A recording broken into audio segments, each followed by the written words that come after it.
Then, Mom. For now, make my lunch every day until I can have $30,000. If you don't want to, then I won't let you see Sally anymore. My life was turned upside down by my eldest son's unreasonable demands. Before dawn had even broken, I started preparing 3 lunchboxes for my son's family and then headed off to the nursing home. Despite being worn out from fatigue and lack of sleep, I couldn't bring myself to cut ties with my son as I thought of my dear granddaughter, Sally. But one day, Sally, in tears, revealed a shocking truth that her parents had been hiding. I could no longer forgive those two.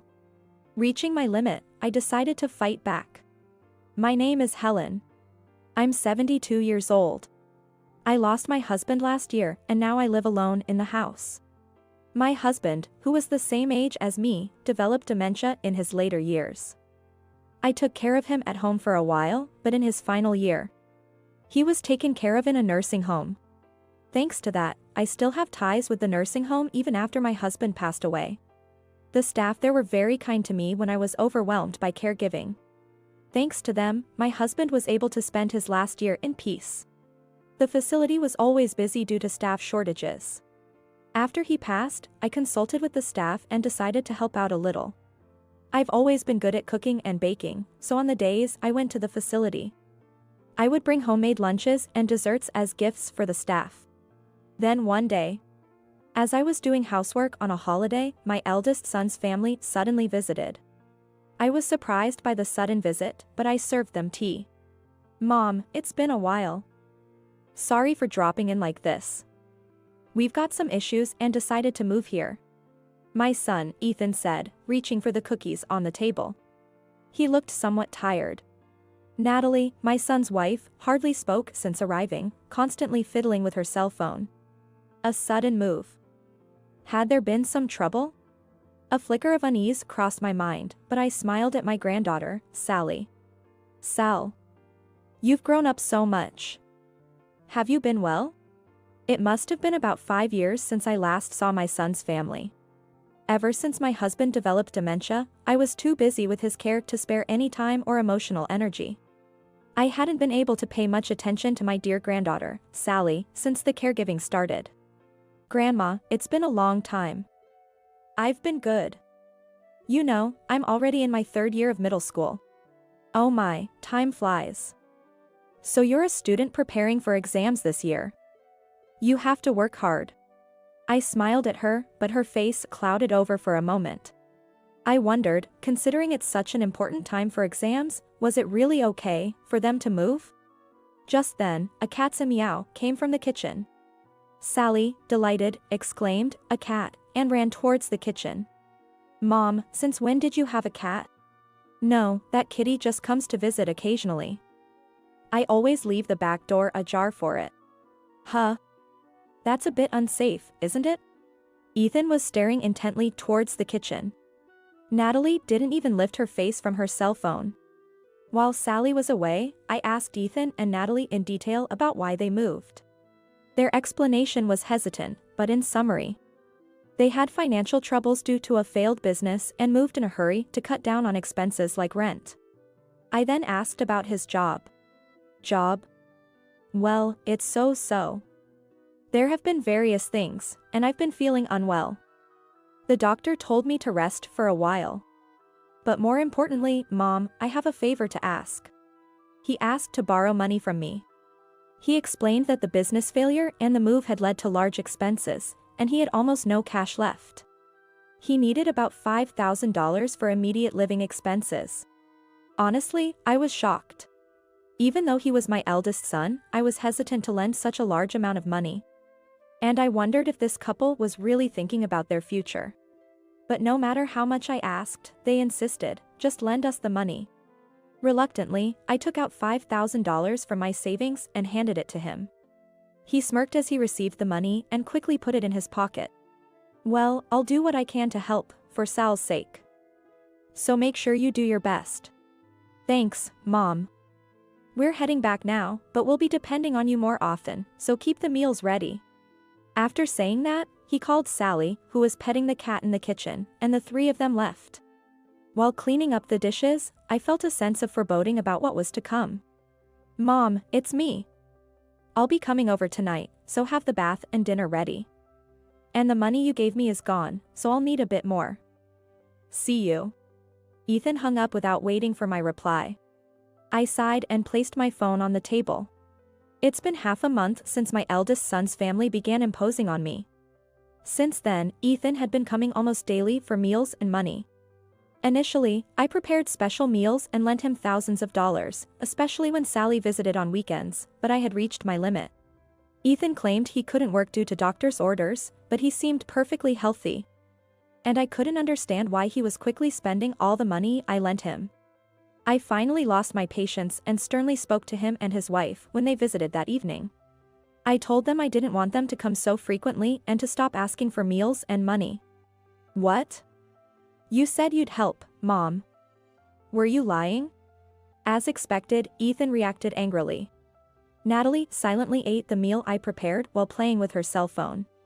There's a limit, you know. Preparing meals every day and constantly lending money. Enough is enough. I'm going to go bankrupt at this rate. Fine. I'll give up on the money for a while. But in return, make daily packed meals for us until I can get a decent amount of money. Make sure it's 3 meals for us every day. What? That's impossible. I told you, I'm helping at the nursing home on weekdays. Then just deliver it on your way there. If you wake up at 3 a.m., you'll have enough time to prepare everything. As I stood there in disbelief, he continued. If you won't do anything for us, then I won't let you see Sally anymore. We'll be estranged. Knowing how much I adored Sally, my only granddaughter, he said this with a smirk. Honestly, I wanted to cut ties with this couple, but my concern for Sally held me back. Let me think about it. I can't prepare that much money immediately.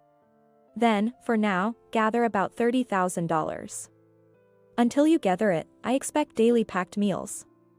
Come on, Natalie, let's go. From now on, Mom will be delivering our meals, so we won't have to bother coming here.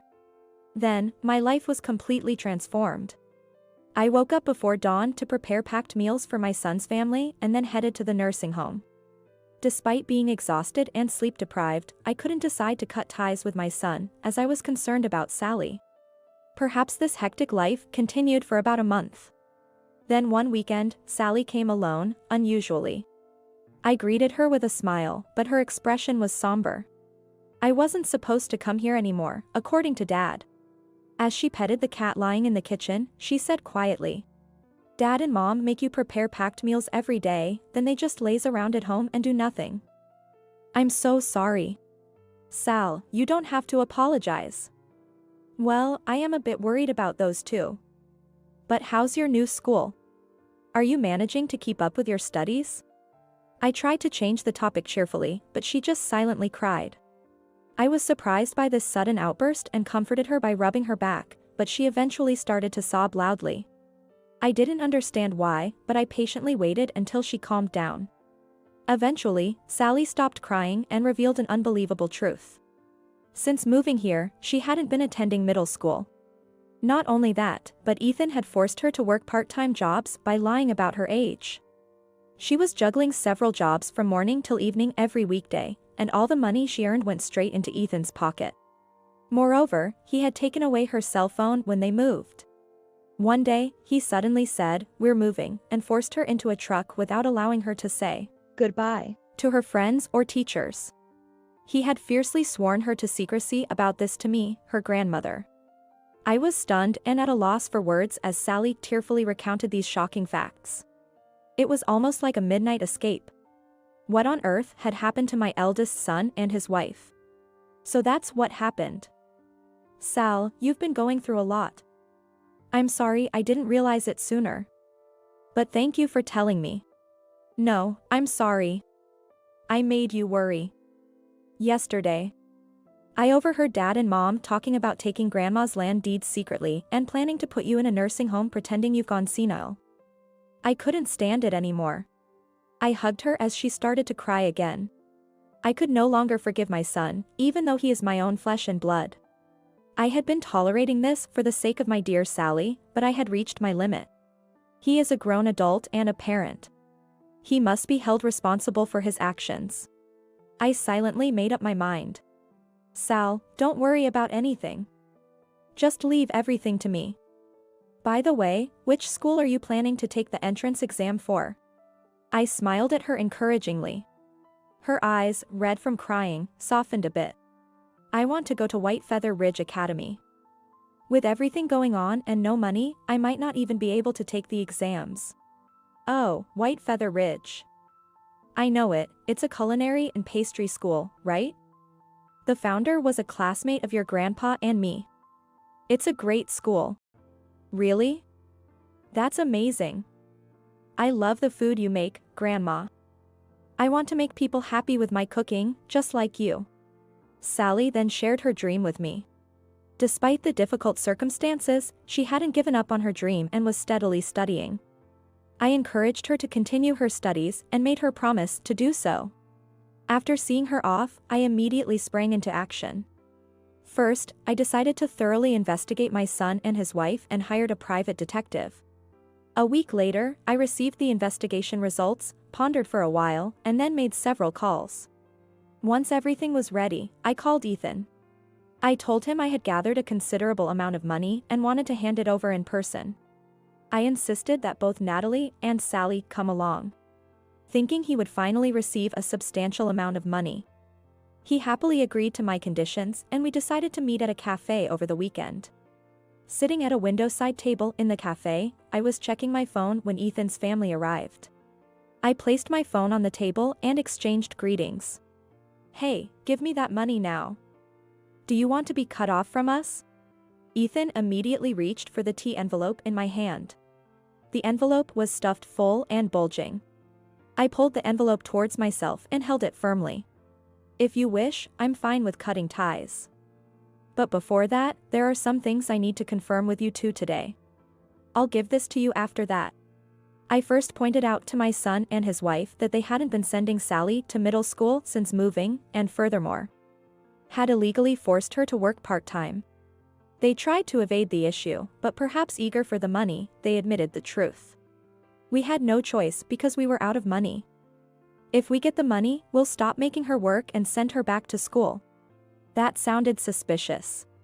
I continued to inquire about his apparent lack of employment. Are you really under doctor's orders not to work? Which hospital? You should have receipts and medical cards. I'd like to see them. I don't have it. Are you faking an illness? Lying just because you don't want to work? As the atmosphere grew increasingly tense, he finally raised his voice. Don't say such awful things. True, I haven't been to a hospital, but I've been through a really tough time. Something shocking happened. Hey, Ethan, why don't you tell me honestly what happened? Then I'll give you this, I said, indicating the envelope in my hand. Reluctantly, he began to speak. All right. I told you before that my business failed, but the truth is, I was betrayed by a business partner. This guy, Walter. He silently took off with all the money I worked hard to earn. All the crucial know-how and equipment for the business were in his hands. So there was nothing I could do. So that's what happened. I'm the victim here. That's why we couldn't pay rent and had to move here in a hurry. Now give me that money, will you? He said, and finally snatched the envelope from my hands. As he opened the envelope, instead of a large sum of money, it was filled with a pile of bills. He stared blankly at the bills scattered across the table. Hey, why don't you finally tell the truth? Disappointed in his continual denial, I revealed the facts I had uncovered. He got involved in prostitution as the business started making a profit, accruing a large amount of debt. To cover it, he deceived his business partner, taking all the earnings, and even got involved with loan sharks before fleeing in the night. Sal was thrown into chaos without understanding anything. She couldn't even say goodbye to her friends and teachers, and you took her phone away. Can you understand how scared and miserable she felt? Ethan, seemingly indifferent to my words, desperately searched through the bills for money. I was utterly disgusted watching his pathetic behavior. Ethan had been hiding from loan sharks and business associates, so he hadn't even registered for work. Nor had he completed any school transfer procedures for Sally. His wife, Natalie, wasn't working either, and they had no income. It was clear they had been relying on me from the start. I was going to work, really. Once things settled down. What have you actually done? All you did was demand money and meals from me and forced Sal to work. Natalie doesn't work either and just plays with her phone. Also, I know you've been sneaking into my house while I'm away. It's trespassing. A serious crime. I always left the back door ajar for a visiting cat. Ethan knew this and had been sneaking into my house while I was at the nursing home. On the day I heard about Ethan and Natalie from Sally. I remembered that I had won a pet camera in a raffle once and decided to set it up after pulling it out from the storage. Sure enough, it captured Ethan entering through the back door and rummaging through the cupboards while I was away. The footage was saved on my phone. You were planning to take over my house and land, then put me in a nursing home pretending I've gone senile, weren't you? Wasn't that your plan all along? Shut up. You keep accusing me of crimes. Just because you're my mother doesn't mean you can make up such nonsense without proof. We have a witness here. Suddenly, a deep male voice came from behind. Ethan turned and jumped at the sight of the man. Walter. How come you're here? I was contacted by Helen. Heard there was going to be a discussion today, so I came all this way to join in. Good to see you, Ethan. You seem well. Walter sat down next to Ethan, blocking his escape. It was my first time meeting him, but Walter was a large, imposing middle-aged man. I wondered how Ethan dared to cross someone like him. Ethan, return my money now. I've called the police outside, and I've filed a report. Either return the money or turn yourself in, right now.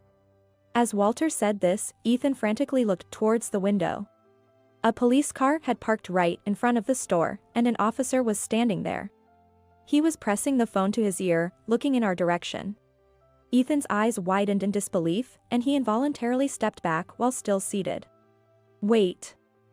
I'm sorry, Walter, really sorry. I'll return the money. I didn't run away, I just needed some time. Please. Just give me another half month. So you plan to flee again, huh? Do you really think I can trust the words of someone who's already deceived me once? I'll ask you one more time. Will you return the $30,000 you stole from me right now, or go to the police officer outside? Which is it? Ethan was facing imminent arrest. A palpable, bottomless fear struck him, and beads of sweat formed on his forehead. He trembled and remained silent, staring at the table. Eventually, Ethan's bloodshot eyes slowly turned towards me. Hey, Mom, is this okay with you? If I get arrested, Sally will be the daughter of a criminal. Her life will be ruined because of your meddling. If you don't want that, give me the money. Walter, sorry to interrupt, but could I borrow your phone? Mine isn't working at the moment. I need to call this number. I said, cutting off Ethan's desperate attempt. Ignoring his stunned expression, I took the phone Walter handed me and dialed a number. I switched it to the speaker mode and placed it on the table. Sal, I'm calling the principal of White Feather Ridge Academy. I've briefly explained your situation. Please talk to him. Sally, taken aback, managed a startled huh? The call started, and she hesitantly took the phone. A deep, calm male voice came through. Yes, this is Nathan White. Hello, my name is Sally. I love my grandmother's. I mean, my grandma's cooking. And I want to be able to make people happy with my cooking too. I was wondering about White Feather Ridge Academy. A phone call with the admired Principal White of White Feather Ridge Academy. Sally, nervously fumbling her words, tried her best to convey her feelings to the principal. Principal White listened attentively, nodding and responding kindly to her words. Thank you for sharing that with me. I understand your feelings well, Sally. You've been through a lot. Your grandma, Helen, is an old friend of mine. And I'm aware of your situation. Sally suddenly fell silent, struck by the realization. That's right, there was no hope for her exams or her future. Her shoulders slumped, like a deflating balloon. But that's not a problem, Sally. You have a dream and you're working hard towards it. It's an honor that you've chosen White Feather Ridge Academy as your first step. We provide equal opportunities to all children, regardless of their circumstances. Come and take the exam with confidence. We're waiting for you." After the call ended, I thanked Walter and returned his phone. "There you go, Sal. Now you're all set. Ethan can turn himself in without any worries." Ethan sat frozen, expressionless. In case you don't know, White Feather Ridge Academy is the culinary school Sal aspires to. She's working hard towards her dream, despite the troubles caused by her foolish parents. Her future won't be hindered by them. Sally looked at her father. Her cheeks were still flushed from the phone call, but her eyes sparkled with hope. Ethan, deflated and ashamed, lowered his gaze. Encouraged by Walter, Ethan eventually left the cafe and went outside. The police officer put away his phone and began talking with him. "It was regrettable to see my child in police custody, but for Sally's sake, he needed to face the consequences of his actions." I picked up my phone, which had been on the table. I had consulted with the officer beforehand and had the phone on a call throughout our discussion, enabling the officer to listen in. The entire conversation was recorded, ensuring Ethan couldn't escape this time. And there was one more thing. I turned to Natalie. During the entire exchange, Ethan's wife, who had shown little interest in her family's situation, was busy with her phone. I looked at her, somewhat exasperated, and said, "Natalie, Ethan has gone to the police. What about you?" She glanced over, uninterested. "Huh? I don't care about that husband. I'm getting divorced right away." Sally looked at her mother in shock. "Wait, what about Sal? The divorce is between you two, but you need to think about Sal. I've made up my mind about my future, so just leave me alone. I've been dragged around enough by my husband and want to do what I want for a change." Tears began to stream down Sally's face. Both her father and now her mother had hurt her deeply. I sighed, feeling a mix of anger and resignation. Later, Ethan confessed to all his crimes at the police station and was still being interrogated.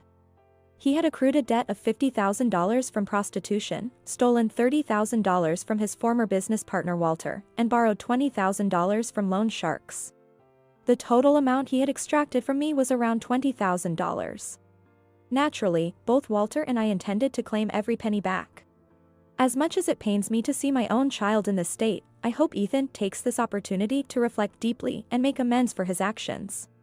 Natalie, as Ethan's wife, was also interrogated, and during the process, it was discovered that she was a victim of a scam. It was a romance scam, where she was seduced by someone she met on social media, entering into a romantic relationship before being skillfully conned out of a large sum of money. The person Natalie had been constantly interacting with on her phone claimed to be a certain ultra-famous handsome actor. One day, she received a discreet direct message from him and fell head over heels in love after being fervently pursued. She continued transferring money as instructed. Of course, it was all a sham. The person posing as an actor was a fraudster. Her case matched numerous other reported incidents to the police, and realizing she was scammed, she was left devastated. Having already divorced Ethan, she was left with nowhere to turn, wandering the streets. I decided to live with Sally afterward. We sold our family home and land, moving to an apartment near White Feather Ridge Academy. The property, located in a prime urban area, had immense value, fetching us several $1,000,000. To ensure Sally would be taken care of even after my passing, I made her the beneficiary of the assets. Despite the hasty move and the turmoil caused by her parents' police involvement, Sally persevered and kept working hard. I helped with her middle school transfer and her entrance exam preparations. Thankfully, all our efforts paid off, and Sally was successfully admitted to White Feather Ridge Academy. Just as Principal White said, Sally is now diligently pursuing her studies at the academy, enjoying her youth surrounded by friends. As I watch my beloved Sally grow and thrive, I live a contented and peaceful life.